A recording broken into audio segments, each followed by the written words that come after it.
This is not going to be one of our normal videos today. We are not going somewhere fun. We're not going to be showing you fun things to do in some new city. Today we're talking about Hurricane Helene, which is so the opposite of fun. If you're new to our channel, usually we are traveling around Florida or some sort of tropical destination with our two kids. But recently we were affected by Hurricane Helene. We actually lost absolutely everything except for our vehicles, which we had moved to higher ground or evacuated with, and enough clothes for a few days.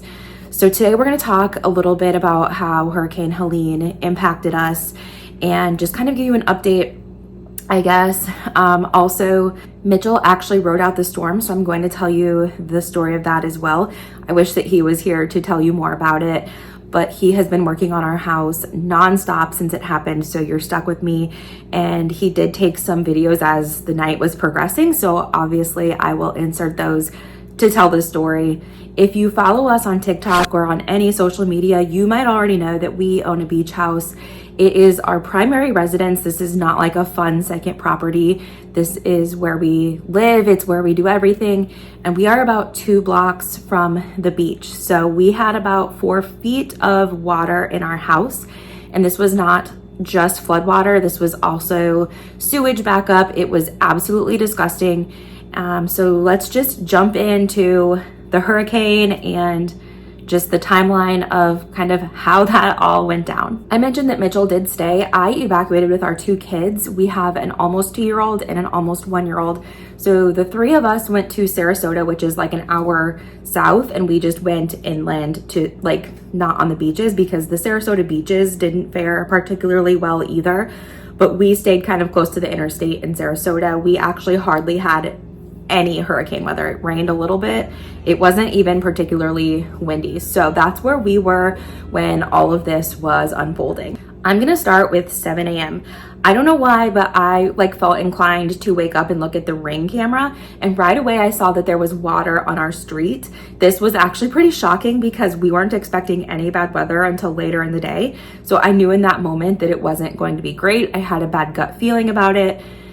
I was already kind of sick to my stomach about what that looked like.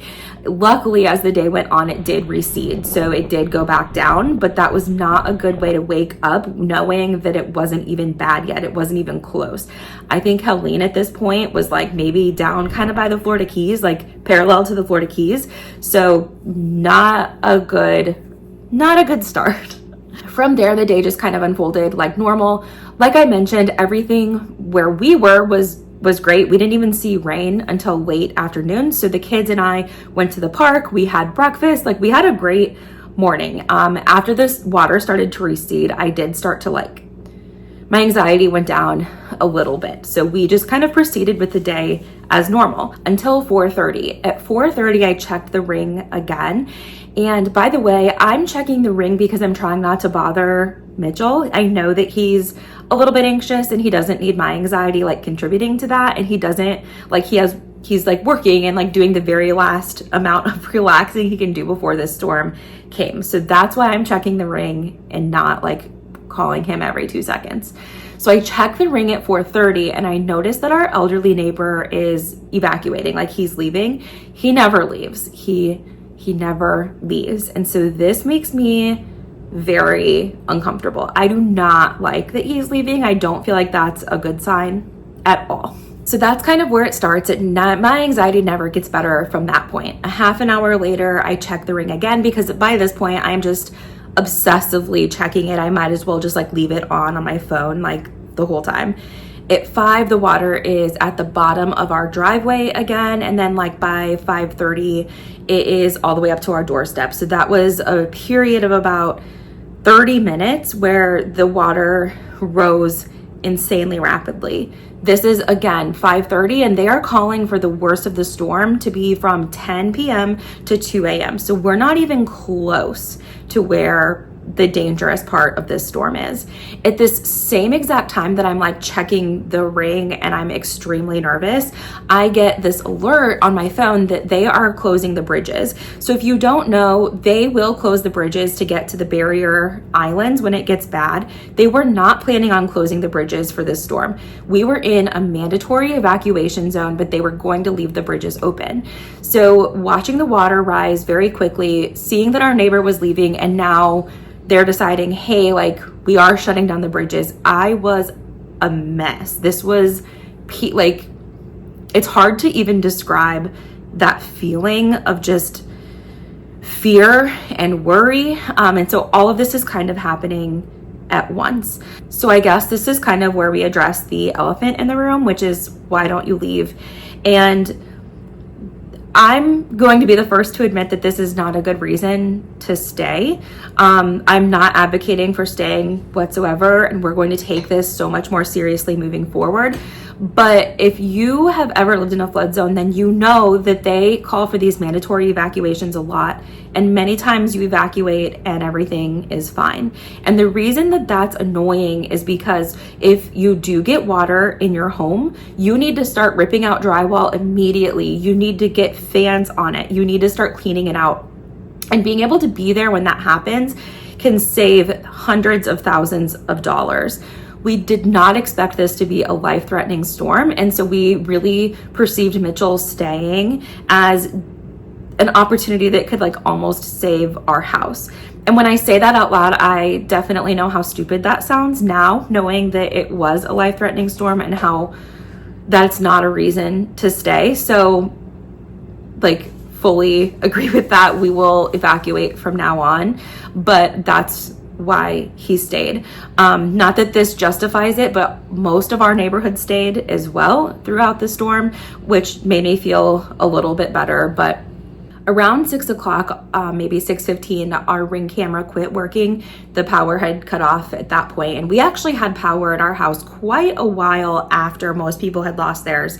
So that's a good thing. But this was what the water levels looked like at 6:15. And again, it wasn't even supposed to be bad for several hours. And that was the start of it being bad, was several hours away, not even like the worst. At 7:30, the water started coming into our house, and it did not come in the areas that we had created those barriers, or whatever you want to call it, to seal off our door. So Mitchell did a great job in keeping our house safe, and had it only come up as much as we thought it would have, I don't think we would have had any water. But it started coming in like through the walls, through the floors. Well, I'll be. That's not in the old handbook. Just water coming out of there. Heck. Well, that's an inconvenient thing to have happen. How do you prepare for that? Mitch is trying to just get out what he can, and then it starts coming up through our bathtubs and our toilets, like this black stuff. And I'm sure that you can imagine what that is. Our sewer system, the town's like sewer system, had like failed, and it's backing up now into our house. And at this point, there's not a lot that we can do to keep our house safe and dry. It's just kind of waiting it out at this point. So 8:30, pitch black. We've not had power for a couple of hours at this point. He's laying in bed, and all of a sudden he's like, there's something touching my face. And it was like the string of our ceiling fan. He had floated up towards the ceiling of the ceiling fan, and at that point he knew he needed to get out. I don't know if you can see out here, but the water is above my bedroom window. It's right there. Kind of hard to see with the screen in the way. Obviously coming up to the bed, and it's outside. It's about right here outside, maybe to the base of this. So once that starts coming in, obviously it's going to be really bad. So I may have to move to the kitchen table, I guess. Not sure. All right. He had tied up a kayak to the front yard, which you probably saw in all of those Ring videos that I was showing. Got lady in the kayak. This is my front door here. You can see how it's my front door because the wood's holding all that back. All my inside, obviously. Oh, I wonder if my TV's under yet. It doesn't look like it. Oh, it kind of does actually. Oh, there's my couch. It's floating. Wow, who would have guessed? All the kids' toys. That's awesome. So yeah, here we go. Got till 2 a.m. What is that? That's what? Like 4 more hours of this? Easy. You got it, lady? Hell yeah. And he sat in his kayak for the rest of the night to ride it out. And that's actually what our neighbor was already doing. So they hung out until the storm passed. So they did that for several hours. It was very windy. It was very scary. But that's what happened. That is wild. So I don't know. And it's hard to find the words to even describe how I feel. I'm sure there's like a lot of details that I'm leaving out because like all of these emotions are coming up, just like retelling this story. He had charged an external charger, but it was in the nightstand next to him. And what happened was like it had started floating and then it like fell over. So like the external charger fell into the water. So then like his battery was dwindling all night. So that was happening as well. He's okay. The neighbor is okay. Everyone in our town was okay. There were 9 deaths in Pinellas County, which is our county. None of them were in our town, but several of them did drown in their houses from not evacuating. So that's very serious. We know that now. And I know that sounds stupid to like not know that before. But when you evacuate so many times and it's completely unnecessary, you think you're going to be okay. And so that is his wild story. Our town is unrecognizable. We lost everything. We had we had put things up high, but it didn't matter. Basically everything's floated and then it just like tipped over. Like it looked like a tornado went off in our house. Like it looked like we were hoarders and nothing had a safe place in our house when you like look at the video. All right, you f***ing dudes ready? Boom, just mud. I opened the door, water's just been pouring out. Check out this water line though. Holy f***. Oh, this isn't disgusting. Oh, I'm hoping I can find shoes in here. Oh my God. Right over the what? TV. Oh, there's my fridge. Tipped over. Oh, God. Oh, my God. Wow. I put all the electrical stuff up on top of the table before I left. From the bottom cabinet is the KitchenAid. Holy huh. Can't tell what those are. Are those goldfish? Oh man. Well, this is a doozy. So the fridge must float. Oh my God, look at that. All throughout my kitchen. So pretty much only anything in the top cabinets made it. It's like right at my top cabinet line. That's crazy. Oh, me. There's a laundry room. Deep freeze also floated and tipped over. Oh, this is bad. Oh, it just straight up ripped off that baseboard. That's cool. Yeah, man. Okay, well, this is bad.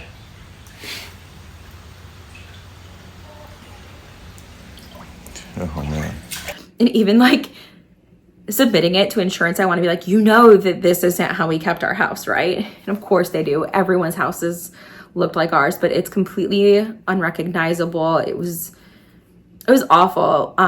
We've dealt with flooding before. This house has flooded twice. It's in the 2 years that we've owned it. This is the third time, but the other ones were just annoying. We had to throw out a few things, but nothing sentimental. Like this time we lost all of our pictures. Like I studied abroad in Korea, Japan, a few other cool places. And that was before we put everything on the computer. And so all of those pictures are just gone. All of our pictures are gone. Actually, my wedding dress was ruined. Like everything is just gone.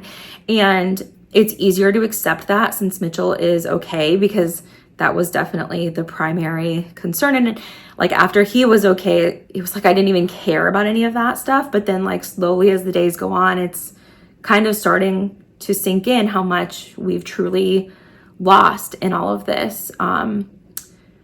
We love our neighborhood. We love where we live. We don't want to have to move. We don't know what that's going to look like in the future. We did have flood insurance, obviously, because we were so close to the water.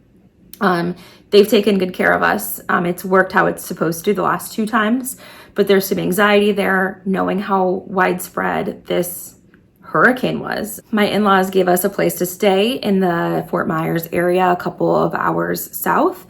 Mitchell's pretty much staying up there, working on the house constantly, and so it's been hard on him to be away from the kids. I'd like to think that he misses me too. I don't know. His dad has helped. We've had a friend come down and help. His uncle and cousins are getting ready to come down and help soon. So he's had some really amazing help. I've only been able to get there for 1 day because if I go there, then we need to get childcare. And with a 5-hour round trip drive, that's just like a long time to be in the car and being away from the kids. And so we've kind of decided that like me being with the kids is the best thing for them and for us right now. But it's also hard not being able to be there. It is about a week after all the drywall is out for the most part. Our house is unrecognizable, which is a good thing. That means that like progress is being made, but it's hard to see. We loved this house. We worked incredibly hard for it, just like everyone else who lost everything. Yeah, I'm trying to think if there might be anything else to say. That's our story. So our channel is going to look quite a bit different in the upcoming weeks, months, who knows. Like this is going to take a long time to recover from. I don't think that we can even fathom what that's going to look like or how long it's going to take. I have some footage and some videos to edit from this year that I hadn't posted yet. So I'm going to be posting those.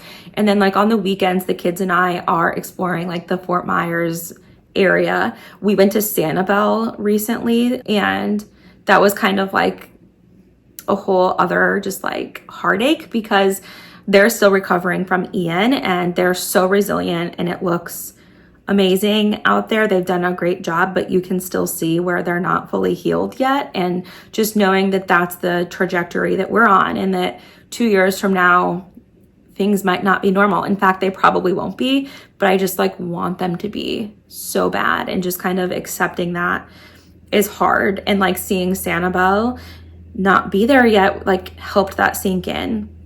I think like every day the shock wears off more and the reality sets in more, which isn't a good feeling. So anyways, back to the channel. I don't know what it's going to look like, but this channel, you know, it makes money for us, not a lot, but some. And Mitchell's not able to work right now because he is at the house pretty much 24/7. So you subscribing to this channel means more than ever. Clicking that thumbs up button and just watching any of our old videos that you might have liked, that means more to us than ever as we recover, as we heal. I'm happy to provide like updates as we go if that's something that you're interested in.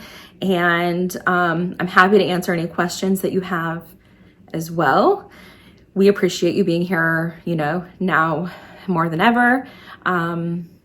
So yeah, we're ready to start healing. There's another hurricane on the way, which is absolutely terrifying. Like I don't even know what to do at this point other than like laugh, cry, I don't know. So also wish us luck with this other hurricane headed straight towards us, and we'll see you soon.